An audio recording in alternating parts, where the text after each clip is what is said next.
In 2008, Kansas City became the stage for a crime that would shake the community and destroy an innocent man's life. Pete Coons, a regular guy just trying to live his life, suddenly found himself at the center of a double homicide investigation. The victims, Kathleen Schroll and her husband Carl. But here's the kicker, Pete didn't do it. Let's go back a few years to understand how this mess started. Kathleen Schroll was a bank clerk who had been working for Pete's dad, Olin Sr. The old man had Alzheimer's and needed help around the house. Kathleen seemed like a blessing at first. She'd clean, help out, and only charge $300 a month. It looked like a great arrangement, but things took a turn after Olin's daughter Patsy died in 2006. Suddenly, Kathleen started getting way too involved in Olin's life. She took control of his finances and cut him off from his family. In just 6 months, she managed to get her hands on over $28,000 from Olin's account. She even put her name on the deed to his house. It was clear she was taking advantage of an old man with dementia. Pete wasn't about to sit back and watch this happen. He reported Kathleen to the police and government agencies. He was determined to protect his dad from this woman who was clearly exploiting him. Things got even worse in 2007 when Olin Sr. passed away. Pete discovered that Kathleen had somehow become the beneficiary of his dad's $43,000 life insurance policy. She'd done this without even having power of attorney. It was outrageous. This led to a nasty legal battle between Pete and Kathleen over the money. The tension was building, and then on April 7th, 2008, everything exploded. Kathleen and her husband Carl were found dead in their home. The night of the murders was bizarre. At 2:21 in the morning, Kathleen called her mom. She sounded scared and said, "Pete is here in the house. He said he's going to kill Carl and me." Then the line went dead. Kathleen's mom got someone to call 911. Upon arrival, they encountered a gruesome scene. The front door was ajar and lights were on inside the house. 2 cell phones were found on the table near the front door. In the living room, officers discovered Kathleen Schroll's body lying face up on the floor. A cordless telephone was near Kathleen's right foot, while a silver revolver was found near her left foot. Kathleen's purse, which was open, sat on the back of the living room couch. In the bedroom, Carl Schroll was found sprawled across the bed. Carl had 2 gunshot wounds to the abdomen and what initially appeared to be a laceration on his head. A pillow on the bed had a hole in it, with the stuffing hanging out. Importantly, there were no signs of forced entry. All windows and doors were intact, and the house showed no signs of a struggle or being ransacked. Now you'd think with a phone call like that, it'd be an open and shut case, and that's exactly what police thought. The very next morning, they arrested Pete while he was driving his kids to school. Can you imagine? One minute you're doing the school run, the next, you're being charged with double murder.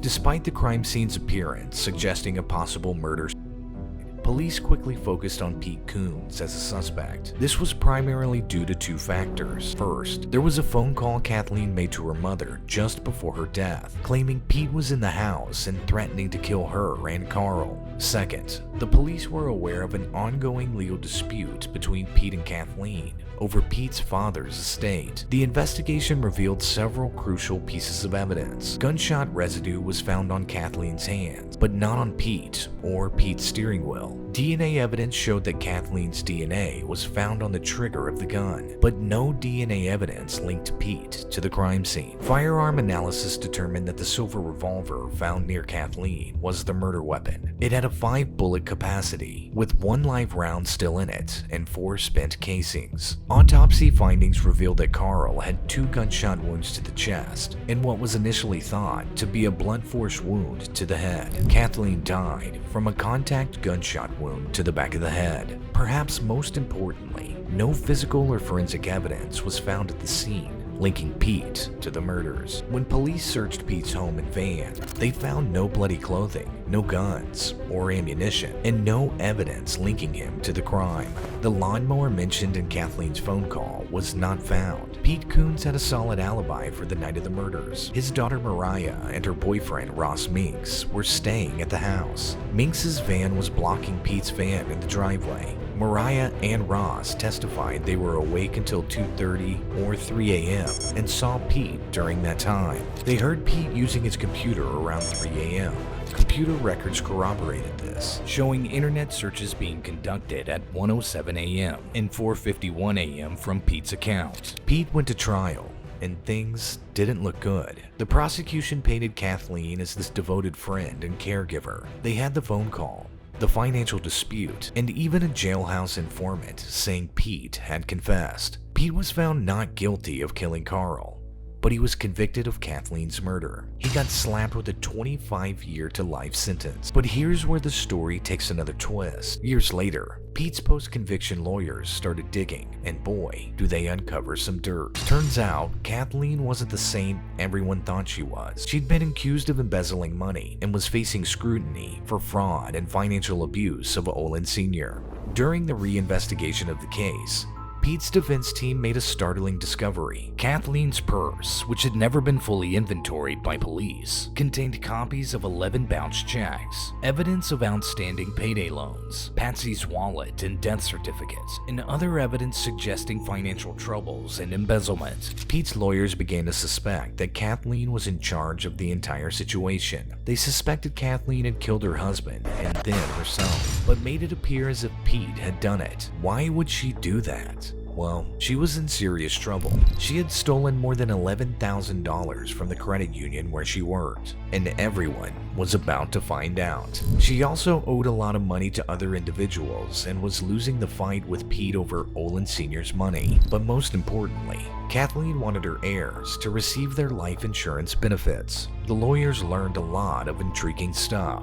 For example, Kathleen claimed to work for a company that assists the elderly, but she never did. And despite the fact that she was not a nurse, she changed into brand new nurse's garb the night before she died. It appeared that she was attempting to portray herself as a kind nurse rather than a money thief. Perhaps the most crucial piece of evidence was discovered years after the conviction.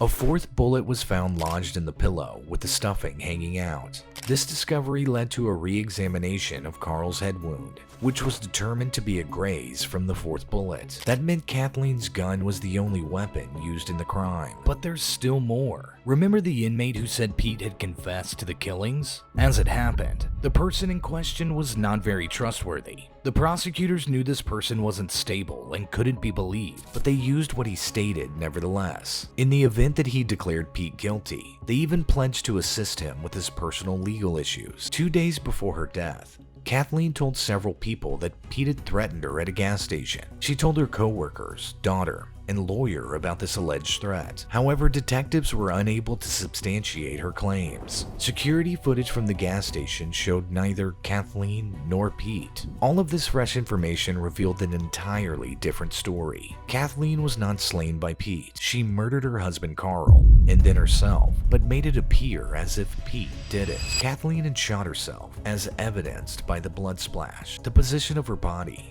and the gunshot residue on her hands. Despite the lack of physical evidence linking Pete to the crime, he was convicted based primarily on Kathleen's phone call to her mother and the testimony of a jailhouse informant, Robert Rupert. Robert Rupert claimed that Pete had confessed to the murders while they were in jail together. However, Rupert's testimony contradicted known facts about the crime. The prosecution failed to disclose Rupert's full criminal history and mental health issues. Rupert later recanted his story, admitting he lied to get a better deal in his own case. On November 5, 2020, Pete Coons was exonerated and released from prison when his legal team uncovered evidence of prosecutorial misconduct, withheld evidence about Kathleen's credibility and motive for suicide, and the fourth bullet, which supported the theory that Kathleen had committed the murders. At the age of 63, having spent 12 years behind bars for a wrongful conviction, he walked out of prison. In an interview he said, "I never thought I was coming home. I was sure hopeful. I prayed for it all the time. I didn't need a miracle.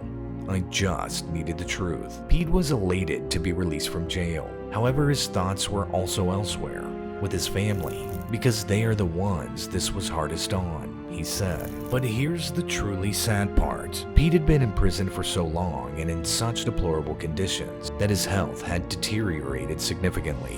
Pete died just 108 days after his release from prison. His lawyers stated that he was released in a broken body. Ultimately, Pete's family received approximately $826,000 in the settlement for his injuries. However, let's face it, Pete lost years of his life and suffered harm to his health, and neither of those things can be replaced by any amount of money. The whole fiasco demonstrates how things may go horribly wrong in our legal system when prosecutors conceal evidence, use persons who cannot be trusted to speak the truth, and jump to conclusions without thoroughly considering all options. They have the potential to ruin an innocent person's life. Pete's case is now one of a growing number of cases that call into question the wisdom of using what convicts say about each other in court.